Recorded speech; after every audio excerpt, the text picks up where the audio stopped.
Hello, welcome to episode 60 of the PHP Town Hall. You've got myself, Ben Edmonds, here with Matthew Trask. Hello. And our guest this episode, Peggy Fisher. And Hello. Ryan, I should have figured out how to say your last name before I started this. It's Tablata. Tablata? Is that it? Yeah. All right, cool. I think I was on like a really early town hall with you and Phil. Like we're probably drunk.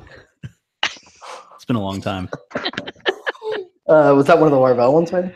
Oh, super long. Yeah. Yeah. It's like literally. So we'll start with you, Ryan. So what are you up to? I guess with your background. You used to be a Larvel guy, right? And now you're not so much. Yeah. So I started out kind of in small agency stuff, doing a little bit of PHP, or not a little bit, a lot of PHP. Did some books on, wrote some books on Laravel and CodeIgniter in the early days, and then worked at a consultancy doing kind of mixed stuff, and got into Ember.js and Backbone and early React. Then taught for coding bootcamp, which is probably why I'm here, called the Iron Yard here in Nashville for about 2 years, teaching the front end class. And then now I work at a consultancy called Prototypal, and we do Ember. We do some consulting stuff. We have some Ember specialists, but we also do just web development and product development in general. And then we have embercast.com, where we teach people how to be full stack developers, including Ember.js, kind of as our front end pick. But we've got stuff in C#, Node, Ruby, and JavaScript with PHP hopefully to come. Nice. Very cool. Okay, and you're in Nashville. Are you from Nashville? Originally from Atlanta. Oh, okay. So pretty similar to Matt. Yeah. Did you know each other in Atlanta? Not unless we figure out some weird connection before, but I think we used to live like close to each other. Yeah. Oddly enough, I think like we graduated high school was like down the road close, or something. Yeah, probably. Yeah. Huh. Small world. Peggy, tell us a little bit about yourself. Sure. Thank you. First of all, thanks for having me on tonight. This is awesome. This is really fun. I'll stick to just the programming part of my career. So I started as a COBOL developer. So it kind of gives you an idea of how long I've been doing this stuff. But worked in industry for many years, then switched over to teaching. Always wanted to teach.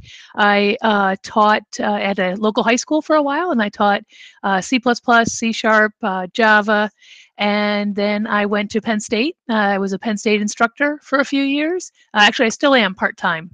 And then I started working for lynda.com. And I was an author for lynda.com and eventually became full-time. And LinkedIn purchased Lynda, so now it's all kind of one big happy family. And so I switched from the author role to a content manager. So as an author, I did a lot of courses. There's about 25 courses in the library that I have, and anything from, I actually have a COBOL course, so if you really want to learn COBOL, feel free. All the way up to Scala. I really am a firm believer that if you know one programming language, you can use your skills to then learn another one by learning the syntax and understanding how things work. So I've kind of been self-taught in a lot of these. And so now I'm a content manager for LinkedIn. For LinkedIn, and so I look for people, programmers, developers that would like to author content in our library. PHP is one of the languages that is still doing really well in the library. A lot of people want to learn it, and I'm really excited to be part of this podcast. Awesome. I want to hear about your non-programming related. Career as well. You sure? That's a pretty cool career right there. How much time do you have? Oh, and I'm writing a book on Java, by the way. I heard Brian say that. Wow. So. Do you still use COBOL often, or what's No, I don't, but there's still a big demand for it because there's still a lot of companies, like big insurance companies. That's where I used to work, and they have these legacy systems that either need to be maintained or people need to transfer over to a newer language, and so there's still a need for it. The COBOL generation is retiring, so we're really starting to look for people because there's not that many people out there. It's a very wordy language. Yeah. But It's like NASA is still looking for like Fortran developers for like the satellites and everything. Well, that was one of the languages I took in college. Fortran, Pascal, wow. COBOL. Yeah, taught myself CICS, you know. Oh wow. Yeah. Those were the days.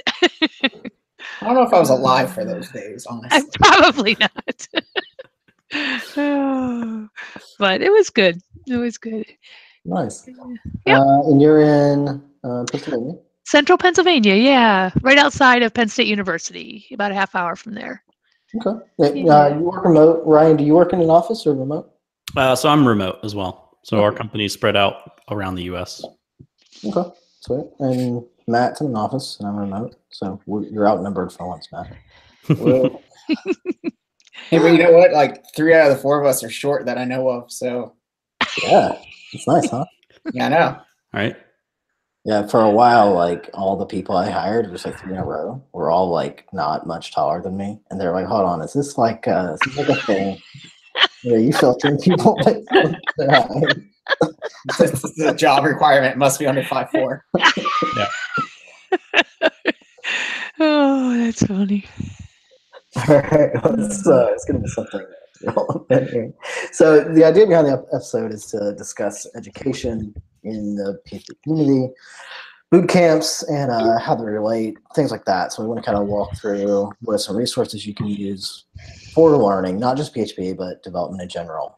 And then, what do those look like in modern kind of times, right?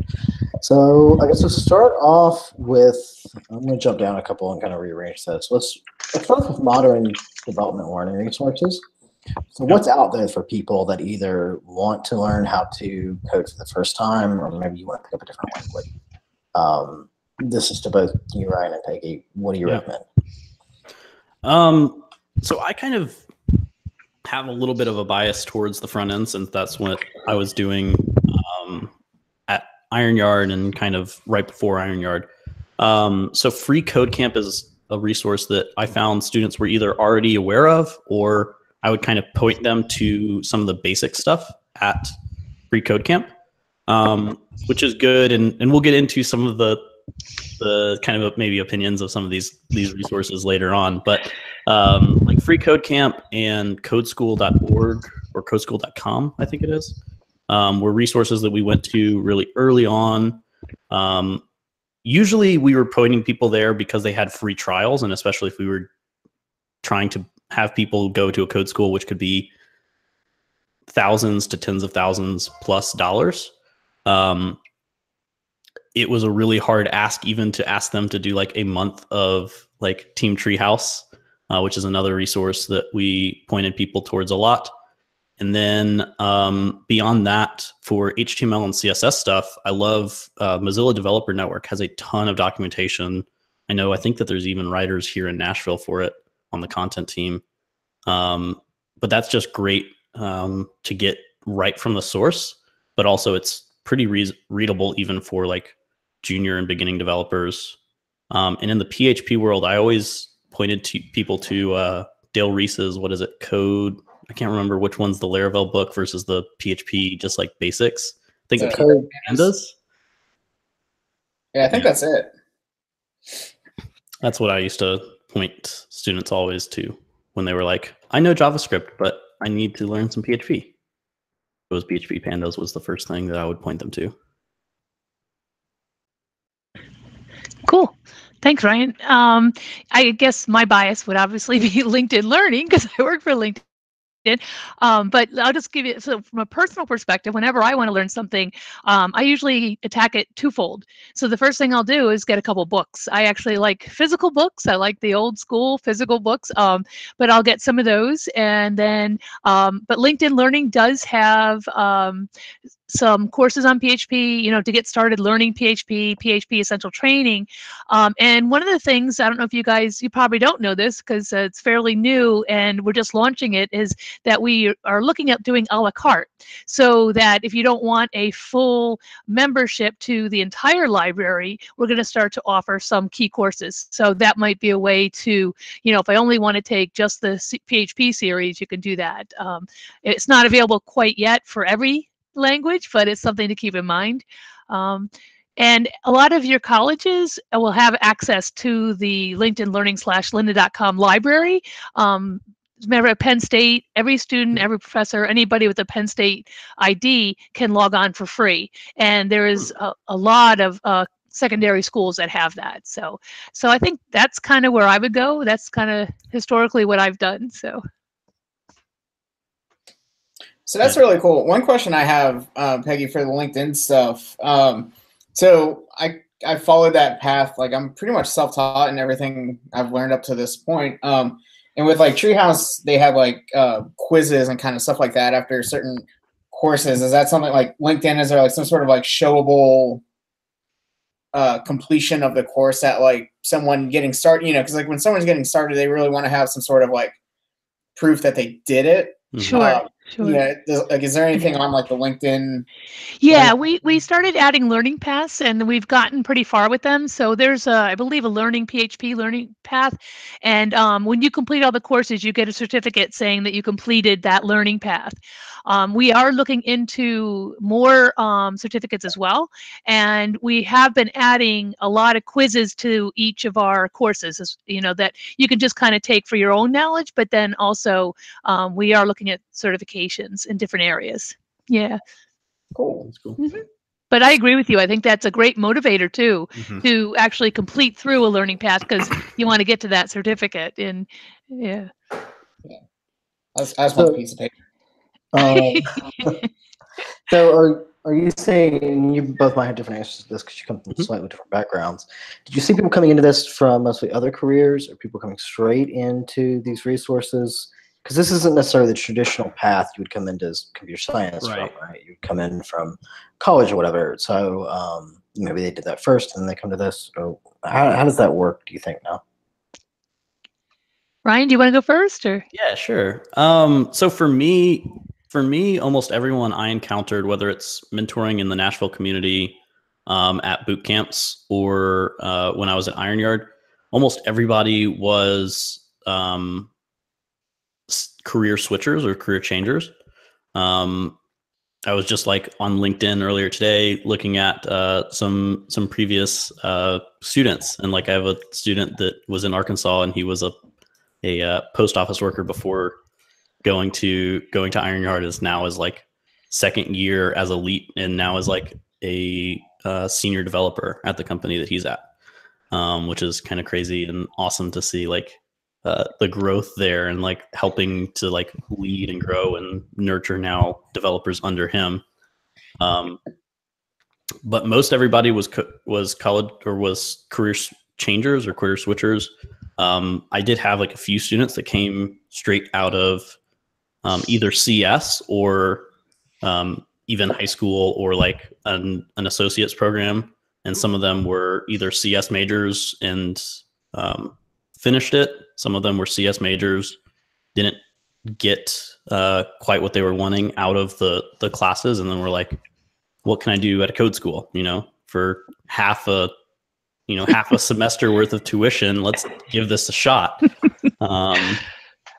And then some of the college, either changers or fresh out of college, were mostly like not CS majors at all. They were like an English major, was looking for jobs and wanted to say like, okay, let's try coding because I like websites and I like tech. Let's see what this is. Cool.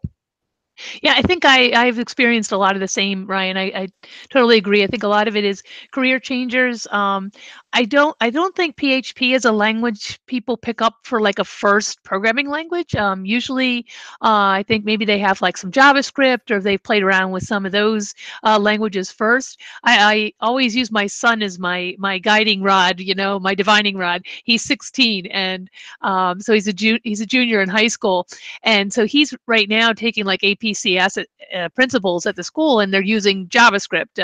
I know for the other course they do Java, but it's just interesting. So I think that, like I said, I think a lot of times it's people that are maybe looking to switch, maybe want to find out if this is something that I can do, and that's why they want to just try it out. Like maybe they don't want to make that full commitment into signing up for, like you said, a 4-year degree, or don't want to make the full commitment into programming, but they'll take a look at this and be able to test it out and see if it's something that they're interested in. So I'm curious too to hear from you guys. As far as the people that want to learn PHP, what kind of applications or products do you think they want to build? You know, Ryan, you mentioned that you like the front end stuff. Yeah. So what kind of things do you think people use PHP for the most? I know for me, so I'm now, I guess I'm old hat instead of being a young gun in this. I keep trying to remember when I started, but I'm not that old, but I'm in like front end and even in PHP technologies, I'm like an old geezer. I've got an app that's over 5 years old that I've still maintained. So over 5 years old? That's like a drop in the bucket. What are you talking about? I'm sorry. That's like, that's so funny. That's like ancient. In the JavaScript world, that's like, how is this not dead? How does this still work? Meanwhile, Voyager 2 just left the galaxy again. Yeah, there's that. There's all that, like probably like maybe some C and mostly like assembly. But for me, like PHP, I started as a CS minor and like had a lot of CS and Java training. Got really sick of what I was not able to do in very little code. So PHP for me was like this cool balance of where I can have organization and classes and stuff, but then also go absolutely freaking wild when I needed to. So for me, it was kind of like front-endy, and then I got more into UI and interactions and talking with the user that brought me more towards JavaScript. But I don't know, like that was 2010. So almost 10, like getting close to 10 years now.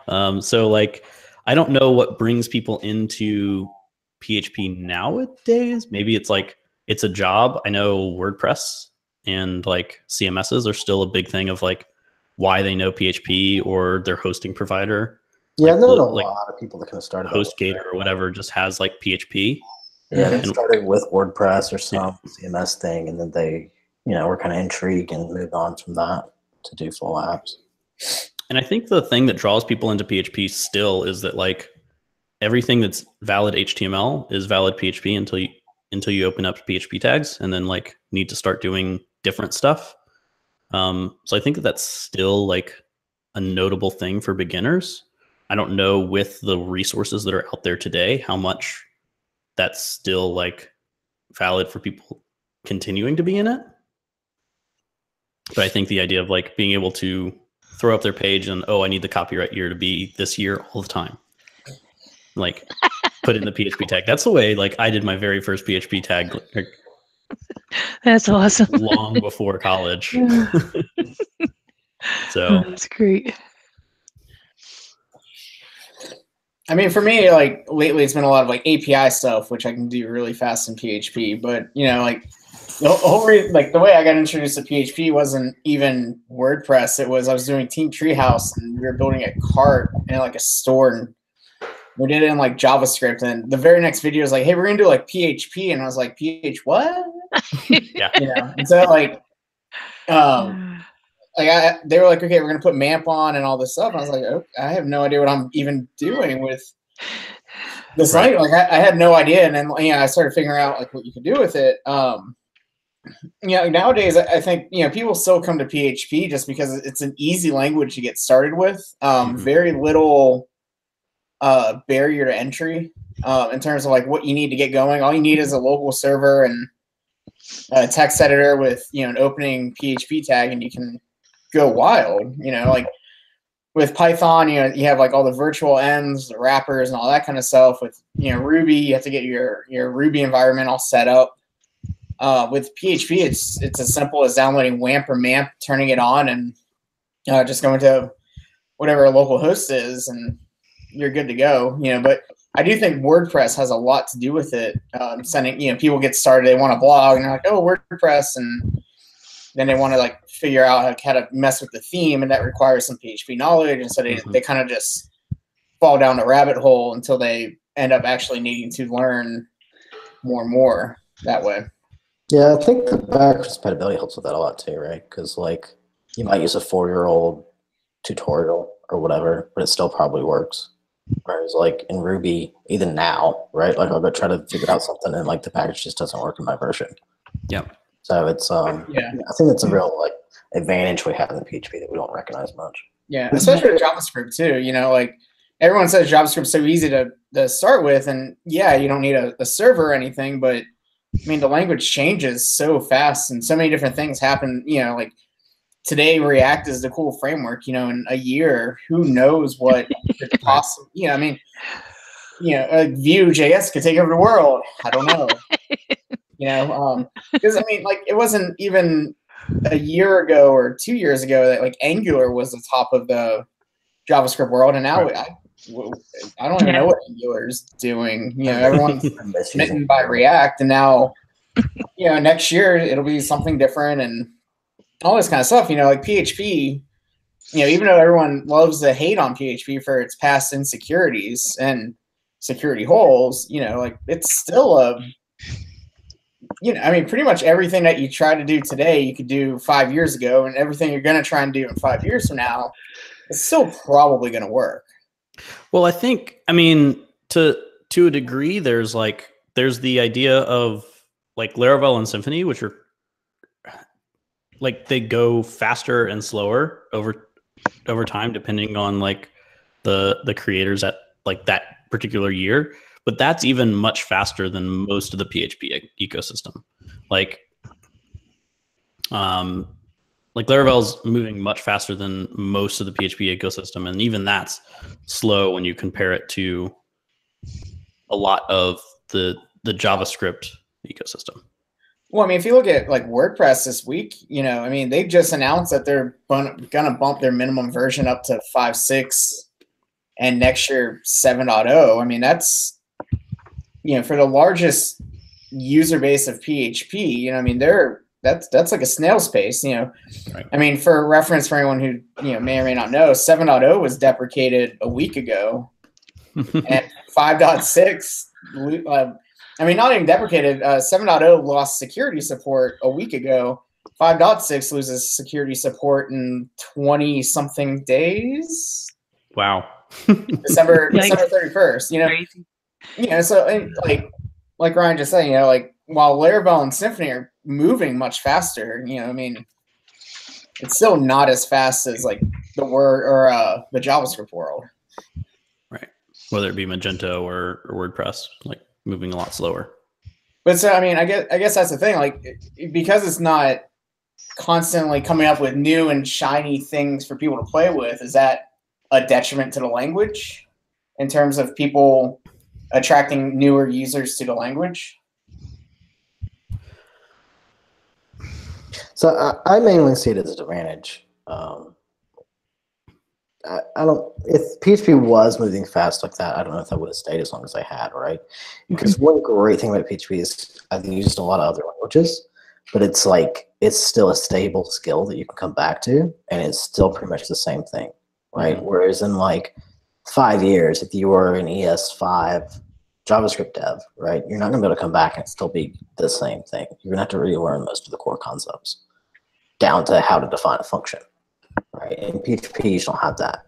You learn PHP 4, most of it still pretty much works. You can be like, what's this weird type hint stuff? But other than that, it's all pretty similar. Yeah, I think the idea is like, and this is more like this is from a JavaScript perspective. My experience with Java or Ruby or Python 2 to Python 3, we could probably just crap all over that for the whole night if we wanted to. But like in JavaScript, it's weird because the community is like, you talk about the backwards compatibility and things like not working. I mean, there's stuff that is hot. Like for instance, like CoffeeScript was the hot thing for a long time. It's like closer to when I was starting JavaScript, and like CoffeeScript support is still there, but for the pretty much like it's not going to get you very far right now. But like if you're an ES5 dev, all of that still works. But like if you try to go to get a job and like show them ES5 code, they're going to be like, oh, this is gross. And especially like now there are developers that have been growing up in like ES 2015 land that are now in hiring roles, which is kind of terrifying. That's so weird. It shouldn't be terrifying. It's like the natural progression of things, but like they might see ES5 code and never have actually dealt with earlier code, or like have dealt with that style of code and just be like, oh, this is gross. Like you've got globals, you're using window, you're like adding native event listeners to everything. You're like not using a framework, you're not using classes. Like, what are you doing? Like, so I think that the mentality isn't necessarily that it's not backwards compatible as much as the mindset of the community isn't embracing to backwards compatibility. It is like very much like if you're not doing the new hot thing, like that's at least in the like open source kind of active part of JavaScript. It's like if you're not doing the right thing, then like ooh, kind of gross. Like, why haven't you been learning new stuff? Which I think is fine. Is I don't know. Like I don't want to hate on it because I do kind of like that part about JavaScript. Right. It's nice to have that always on the cutting edge thing, but it does feel like it's going to be a detriment at some point, right? Because it's really like you can't take 6 months off and then come back to it without reinvesting some time, which is, kind of sucks. Yeah.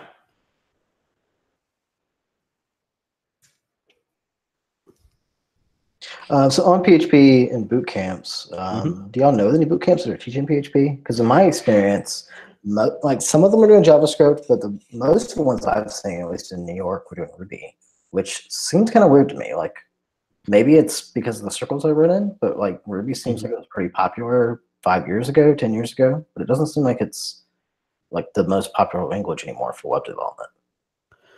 Yeah, from my experience, it's mostly been either JavaScript.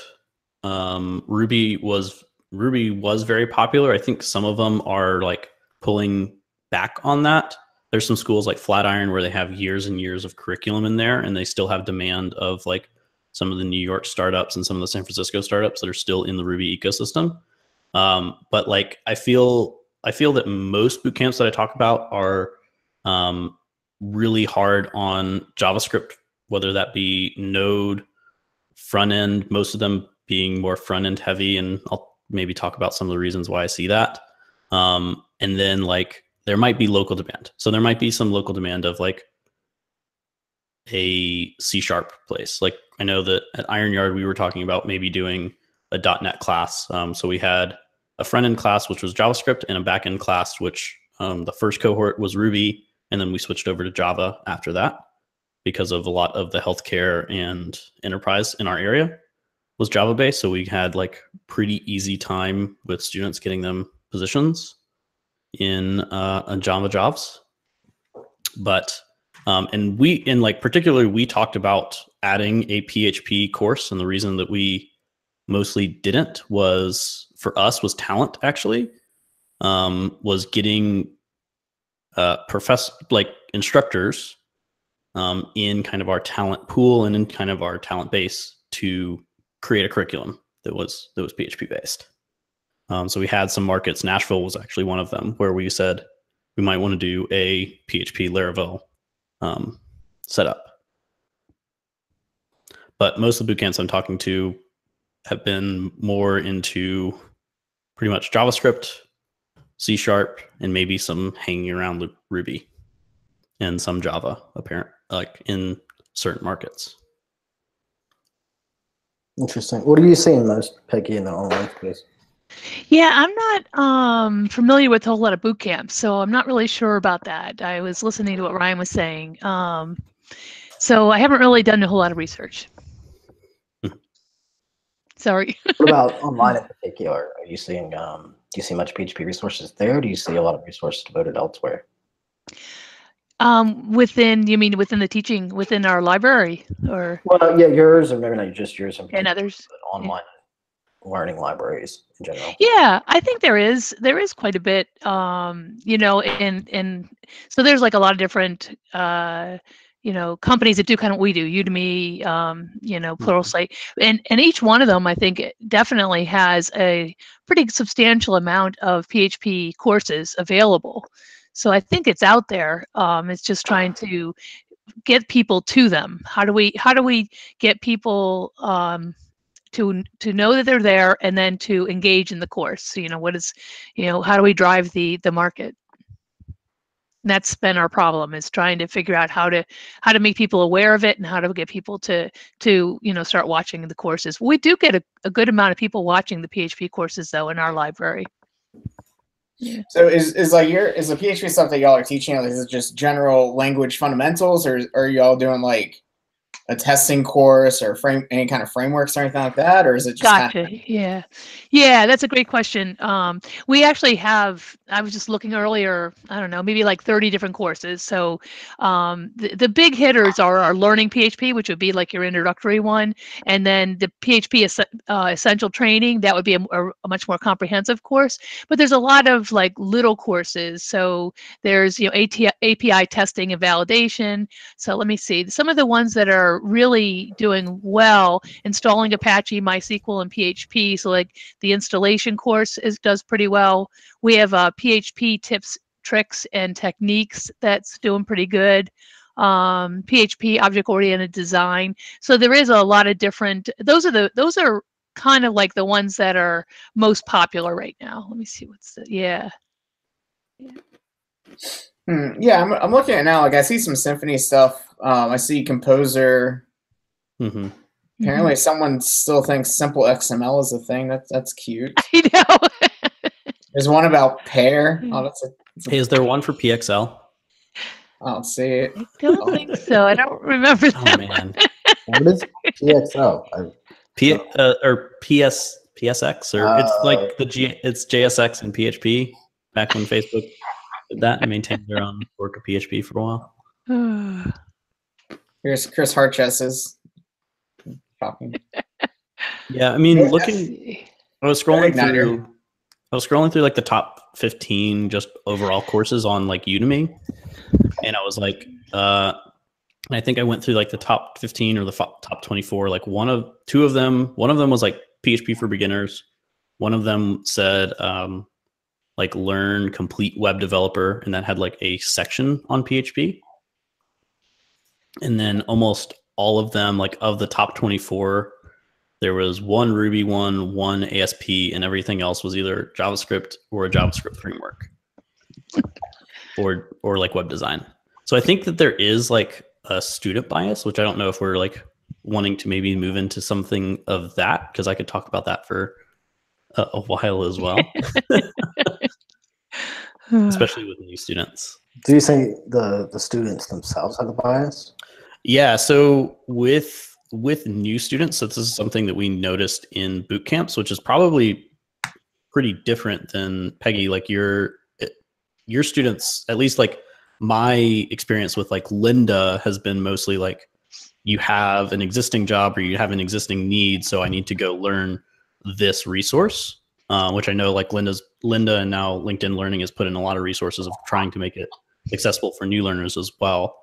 But like, I know for like beginning developers, for getting started, there is kind of this there's a sexiness of web development, like web UI development and web interaction development, where we found it connected with students really well for that first hour to 2 hours.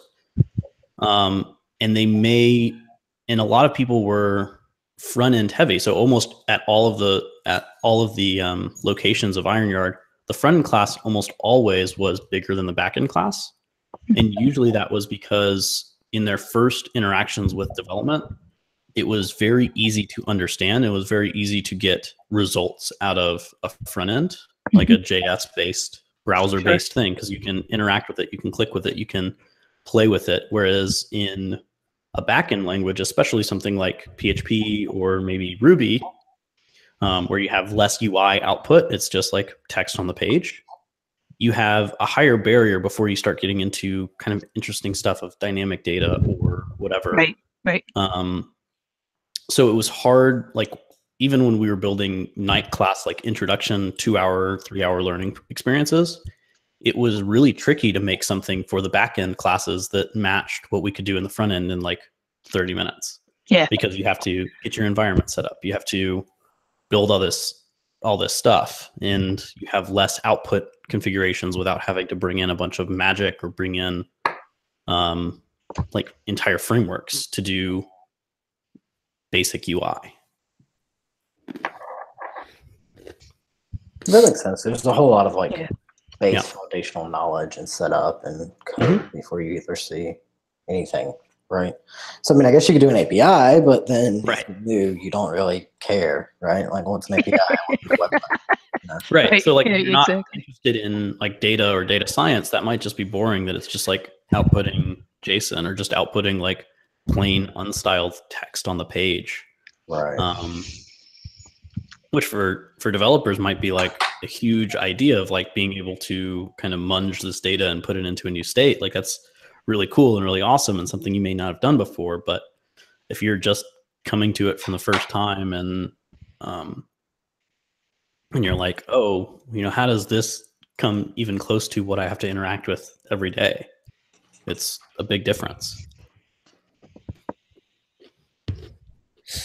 Yeah, I mean, that definitely makes a lot of sense. Because I know, like, when I was getting started, like, front end was so much more cool because I could, like, see the color and change it and be like, oh, hey, you know, that works. You know, but then, like, when you start building API, and you're like, well, I'm looking at, like, horrible monospace type on a page. I'm just like, yeah, that doesn't make any sense. So I think there is, like, almost like a missing connection, you know, because, like, I feel like everyone associates PHP to, like, really old websites with crappy CSS, you know, table layouts and that kind of stuff. You know, they don't realize that you can write really great front ends and pair it with, you know, really powerful PHP backend.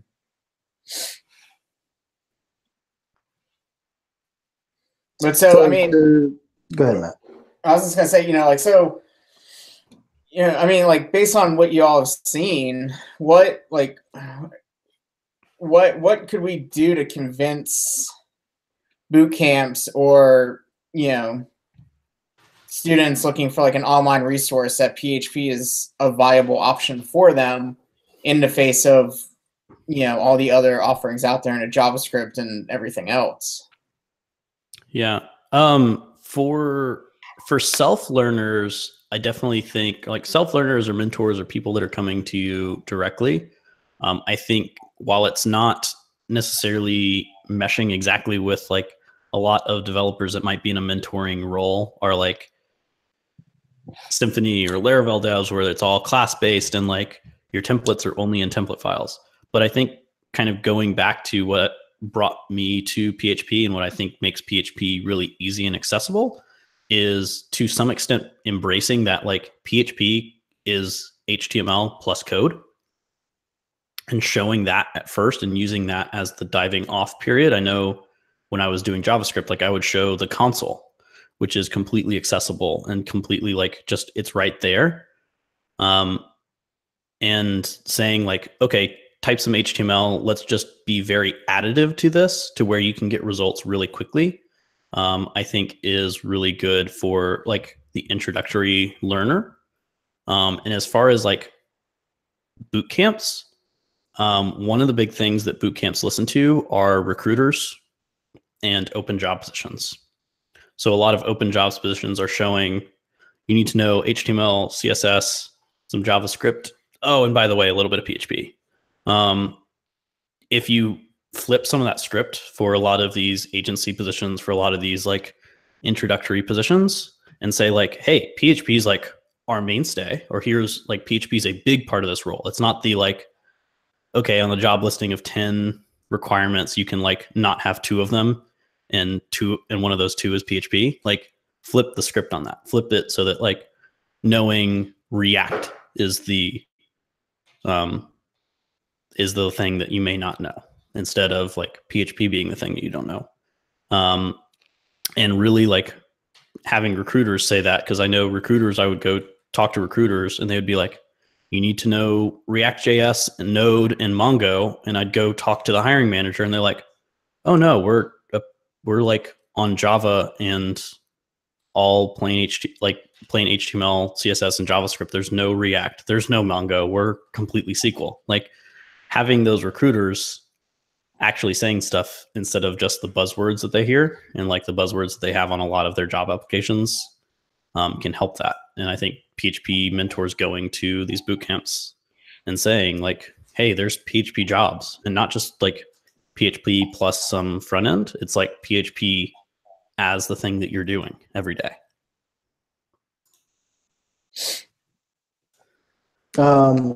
Okay, so with that, let's say we get, I guess companies do the better thing, right? So the companies need to go to the recruiters, and the recruiters need to go to the conference or the boot camps, right? So other than posting jobs or talking to recruiters, is there a way as a company you can help facilitate that? Or is it really just reaching out and trying to advocate for it?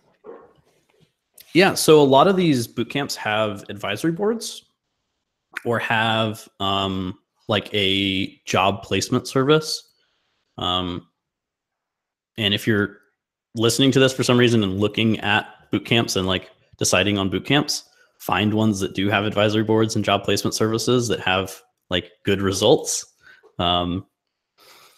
So talking directly, trying to get onto those advisory boards and going to those meetings can help. Going to a lot of these boot camps will have events. So they'll have, whether it be student presentation events or get to know this campus, get to know this code school events, and being able to like show up and be like, hey, I'm looking to hire 10 devs or whatever, or 5 devs, or even just one. And like showing up there and letting it be known that you're in the community, that you're there, that you're mentoring, you're looking for junior devs, and you're looking for junior devs that aren't just like, can do a little bit of WordPress, so most of what they need to know is HTML and CSS. It's like, hey, they need to know PHP as PHP, not just like embellishing some HTML.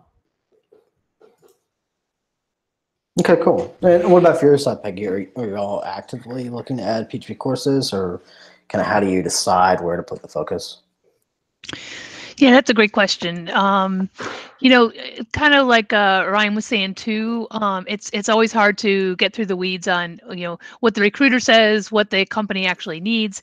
You know, we do have like in my case, our salespeople are usually the ones that are telling us they want, you know, hey, they want React, they want this, they want that.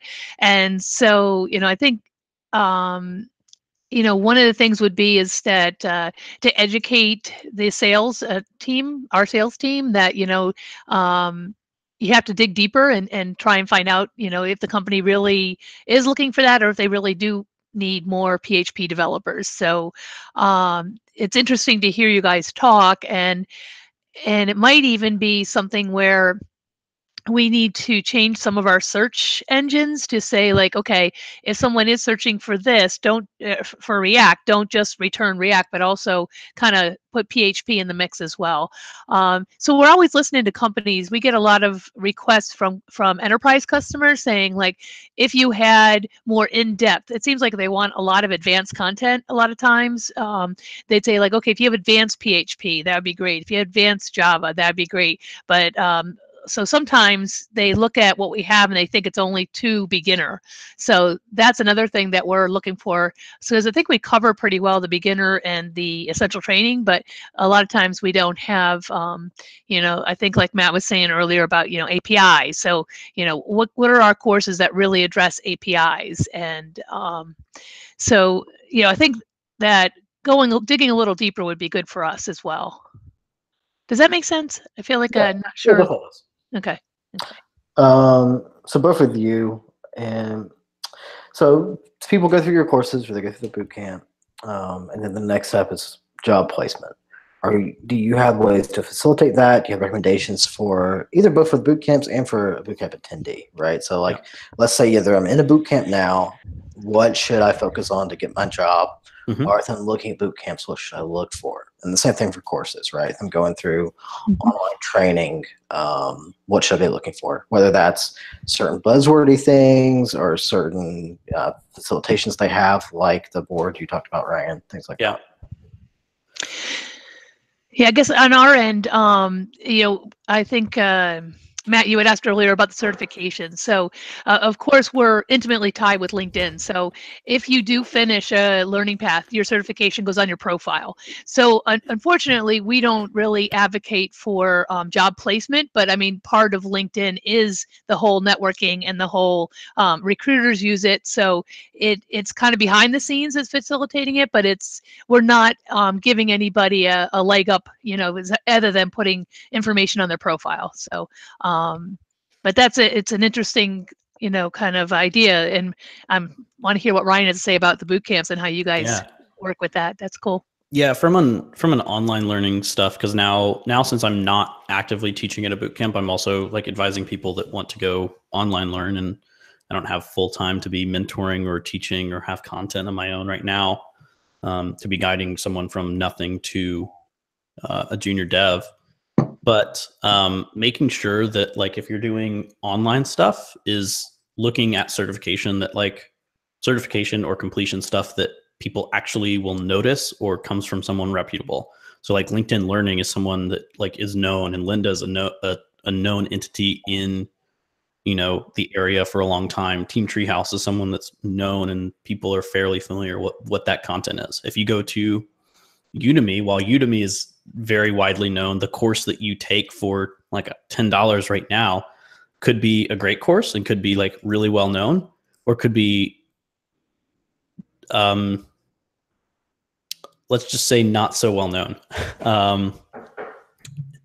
So making sure that like what the accreditation that you get is known, and this also goes to code schools, is do what research you can to your area.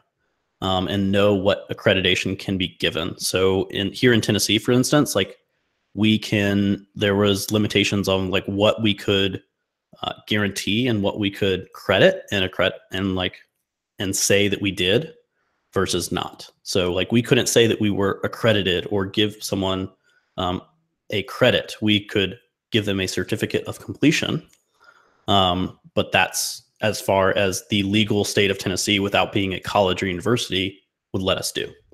As far as looking at boot camps, like make sure, like, what do you get on the back end? What are the requirements? Looking at who the professors are, what their backgrounds are, and what their what their commitments are. So for instance, I'll talk about kind of one of the reasons I was at the Iron Yard was that I had one class, and I was with that one class all day. And I even had a TA when we were at a certain size. So you got a lot of face-to-face time with myself. Now, if you didn't get along with the instructor, that really sucked. So if you can meet the instructor before going to a code school, the better. Because I will say not everyone gets along with their instructor. And that's something that you have to deal with. And that's unfortunately a dynamic that it's kind of there with the bias. But if your instructor has to teach 3 or 4 other classes, that's going to severely limit the attention that they can give to you, the attention that they can do to adjusting the class to where individual students are at. So if someone's not getting a topic and they've got 4 classes, they might not realize that because they haven't looked at homework assignments or they haven't been in lab to talk to people to see what they're struggling with. And then in terms of job placement, like I said, looking to see, do they have an advisory board? Who's on that advisory board? What's their job placement rates? This is another tricky one, especially with legality. In a lot of states, you can't say what your job placement rates are. You can say like how many people are placed. You may not be able to say how many students you had. Like in Tennessee. Why is that? Why wouldn't you be able to? A lot of that is based on like the legal, like post-secondary, like board for the state. Like in Tennessee, we weren't allowed to say completion rates in percentages or placement rates in jobs unless it was certified by a third-party source. I will also say that a lot of these restrictions are very technical and not very well known. And there are a lot of code schools in different regions that do not follow these. Some of them no longer exist because of being caught. But there are definitely things even today that are said that are legally not allowed to be said. Gotcha. So on that topic, if it doesn't get you in some kind of trouble, do you have a feeling for, in general, what a job placement rate might be for a boot camp? It severely depends on boot camp to boot camp. So for me, I can say that I had, and I can say exact numbers. I can not say, and if you want to percentage that on your own, okay. So you can say like, but I could say students and 90 of them passed or whatever. Right. I could say that of the, I think it was over 65 students that I had, only 4 of them did not complete. And of those that completed, only 5 of them did not get jobs. Nice. Okay. That's actually like a really good success rate. Yeah. Our success rate was pretty great. Yeah. So, another topic we kind of discussed in the before we started taping / after we started drinking was conferences. And so one thing I want to ask Peggy, you mentioned trying to get the word out to people that, you're all teaching PHP. With conference season about to start up again, is there plans for LinkedIn to maybe make it out to some conferences and kind of show off as like a tool that jobs and lead developers can kind of utilize for bringing on junior developers who may or may not know PHP? Yeah, that's a great question. That's why I was asking about what conferences you guys have, or what conferences you guys recommend. And so LinkedIn it's so huge that a lot of times there's a LinkedIn presence and I don't know about it. So we do, but it's usually more on the end of, we want you to know about LinkedIn Sales Navigator or Recruiter. But I think there's some opportunities for us to really start to go to some of these conferences and do some speaking engagements, or maybe even we do have some regular PHP authors that if they're going to be at a conference, it would be great for us to like support them in that role. So at this point, I took over for PHP just last year, so I don't have anything lined up, but I'm going to be looking into it now based on what you guys said earlier. So I definitely think the Sunshine, is that what it was, the Sunshine conference? Sunshine PHP. PHP, yeah, like that definitely. And the Midwest one that you're a keynote. Unfortunately, I have a conflict with that, but if I can get, I'll be happy to send you some LinkedIn swag if you want to hand it out. You can let me know. Yeah, I will be there. I have plenty of other stickers to give out. So if you want to, if you want to coordinate with that, I'm absolutely cool. That'd be great. Yeah. Watch out, Matt's gonna sell that shit totally. Yeah. Yeah, right. One sticker for one beer, please. I'm gonna see Matt, and he's just gonna be LinkedIn from head to toe. But we do actually, a lot of times at conferences, we will be able to offer cards, like little coupon cards, like so you can get a course for free. So if it's a PHP conference, we can unlock some of our PHP courses and hand them out to people so that they can get a chance to at least look at them. So that's a nice thing that we do. So I would definitely be looking into this year doing more of that. So cool. Yeah, I think it there's so many different types of sponsors out there, but one you don't really get to see a lot of at conferences is like the educational platforms, which always kind of bothers me. I don't know if they like Treehouse. I'd love to see them sponsor a PHP conference because they have so much PHP content, but they're never really there, even though it's like, not every person at a conference is a senior developer. Some people are junior developers and all that stuff. It's useful to have representation there. Yeah, I'd actually say it's probably less seniors than juniors and mids in my experience, because companies are a little more likely to send younger developers out to a conference. Yeah. And everyone knows that senior developers are at the bar anyway, so No, Ben, I agree. That's what I've seen a lot too. Is a lot of younger just trying to, especially when something new's coming out, they want to get them out there learning it. So yeah. Cool. Yeah. And so you're mentioning like skills and frameworks and things like that. Do you see a certain type of do you all take like requests, or do you kind of just play it by ear when you're trying to develop these kind of courses and contents? Yeah, so number one would be looking. So we have search tools that we use, so we can look and see what are people searching for. But sorry, I got distracted by something that somebody wrote. But also, our subject matter experts are the ones that I rely on because, you know, I have all programming languages. So obviously, I don't know, well, what's most important to teach for each one. So a lot of times I'll ask my subject matter experts to make recommendations on, you know, what are we missing in our library? So definitely take requests. I mean, that's kind of a really big thing. You know, we have our standard core courses, but I like to also hear what other people think are important that need to be in the library. So is there a way for like one of us or someone else who might want to use this to like make a recommendation? Like can we just yell on Twitter, or? I don't know, if you yell on Twitter, nobody Matt, might hear you. Yeah, it's like an empty. Is that all he does? There is some feedback. You know, there is like feedback forms, I think, on the courses, but that's a great question. We did start to offer a Q&A, but I don't know that that would get to the right person. You know, Matt, I'm not sure. Let me get back to you on that, because I think that's a really good question. Cool. Yeah, I will try and I'll get back to the group here and let you guys know. Cool, awesome. So, was there anything else that you think is important in like either the online space or the bootcamp space that we may not have talked about that you think people need to hear from your experience that you're seeing that we may have missed? Yeah, so one thing is, like, if you are, and this doesn't go just to bootcamp grads, but to like anyone who's looking for their first job, something that, like, of the students that worked versus of the students that either took a long time or never got a job out of school, was like making sure you are like working on some new stuff. I know that you may have to take a part-time job, you may have to take a full-time job after, like, during your job search or whatever.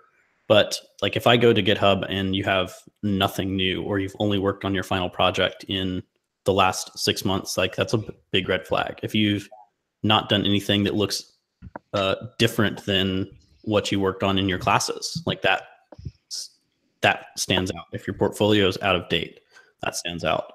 If you're not applying to jobs, like, apply to, I know that it can be demanding, but like, if you saw the recruiter spam that probably most of us in this call got, like, it is so copy paste crap. Like, send that right back. Like, go to 10 job posts, and like, let's say that there's one that really interests you, and you spend a good amount of time like working on that cover letter and working on that resume to make sure it's like done for them. I know I had a student that went and color coded every resume that he sent for companies that he was interested in. But to a lot of jobs, you can just almost spam post out your stuff. And if it's copywritten, go to a meetup and say, hey, can you look at my resume? Can you look at my cover letter? Get those polished, get those nice, and send it out. And you will get a job. Like, if you send it just constantly out, you will get a job. If it's quality, you'll do it. If you sit there and then like only apply to the thing that's like the cool startup in town, and you're in this small town like or even a decent sized tech town like Nashville, if you only apply to the Eventbrites, you only apply to Campaign Monitor, you only apply to like the stuff that really, really interests you and is like what everyone is applying to, trust me, then you're probably not going to get that job unless you are the top 1% of the people graduating and people who probably lost their first job at the content company. So I'll just add real quick, update your LinkedIn profile. Yes. Oh my gosh. And But one of the things you can do is to ask other people to write you recommendations as well. So that's really important. You can ask somebody, say like, hey, can you write a recommendation for me? And Ryan, I wholeheartedly agree that, put yourself out there. That's how I've got to where I'm at today, by always taking risks. I mean, like I said earlier, before or during the call, that I'm writing a book. I just put myself out there. I got probably one of those spam emails that says, hey, do you want to write a book from Manning? I'm like, sure, I'll write a book. What do I know about writing a book? Nothing. But it's going great and I'm having fun. So definitely keep trying, keep putting yourself out there, keep learning. Lifelong learners, gotta love it. So I just wanted to make sure I got that LinkedIn plug in. No, definitely update your LinkedIn. I know I've had people contact me in Nash Dev and in our local communities or on Twitter and be like, hey, can you look at my stuff? And I'm like, where's your LinkedIn? And they're like, oh, I should have one of those. I'm like, yeah. That's literally like the first thing I check. They're like, here's my resume. And I'm like, why isn't your resume just print to PDF on LinkedIn? It's now like really baked in. I'm like, yeah. Yep, exactly. I'm like, cool. Thanks, guys. That's easy stuff.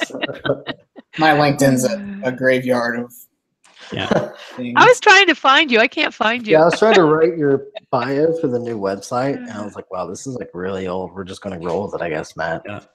Well, I'm on there. I just don't ever use it. Are you the director of corporate compliance at Remington Arms Company? Definitely not. Well, I can't find you. Send me a connect request. Peggy Fisher. Yeah. I'll put it in the little group chat. That'd be it's great. definitely not up to date, Matt. That's good. Yeah. Yeah. I think I got both Ben and Ryan. I think I got you guys. I sent you already connect messages. So. Nice. Yeah. Cool, I'll check that. One thing I want to throw in too on job Thank search you. and all that. It's not boot camp specific, Yeah. but definitely any way you can network, and that might sound like a slimy word to a lot of people, but any way you can make like personal relationships and personal contact with people is going to be much better. I think all but like one job I've ever gotten, and most of the people I've hired over the years have been through some type of personal connection. Like not necessarily that I knew them, but that they reached out to me personally, right? So maybe it would be I spoke to someone at a meetup, or spoke to someone at a conference, or they just sent me a Twitter message. I get these pretty often. Doesn't offend me at all. Hey, I saw you on Twitter. I followed you for a while. I enjoy your stuff. Just checking to see if maybe you're hiring. If you are, here's my info. Here's my LinkedIn link, right? Whatever. And stuff like that. Like a personal direct message like that actually makes someone kind of take the time to look at you.